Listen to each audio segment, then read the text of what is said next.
বিসমিল্লাহির রহমানির রহিম। সম্মানিত দেশবাসী, আমি cancer specialist doctor S M Sarwar. বিশেষ করে আপনারা জানেন যে ক্যান্সার হলে আনসার নেই, ক্যান্সার হলেই মৃত্যু হবে, এটাই মেনে নিতে হবে। এবং সারা বিশ্বের কোনো ডাক্তার 50টা ক্যান্সার রোগী সুস্থ হয়েছে তার কোনো প্রমাণও তাদের কাছে নেই।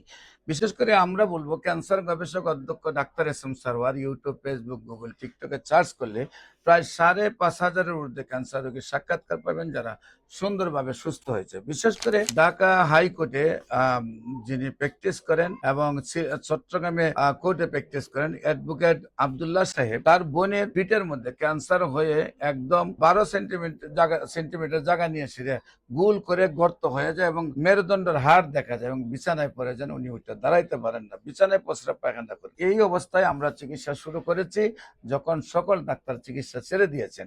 তারপরও আল্লাহর অশেষ রহমতে আমাদের চিকিৎসায় উনি সম্পূর্ণরূপে সুস্থ হয়েছেন এবং আজকে দীর্ঘ 10 বছর ধরে সুন্দরভাবে সুস্থ আছেন। আমি বলবো, ক্যান্সার হলে আনসার নেই সেই কথার কোনো ব্যক্তি নেই। ক্যান্সার হলে লক্ষ লক্ষ টাকা খরচ হবে, সেটারও প্রয়োজন নেই। অল্প টাকায় ক্যান্সার সম্পূর্ণরূপে ভালো হবে।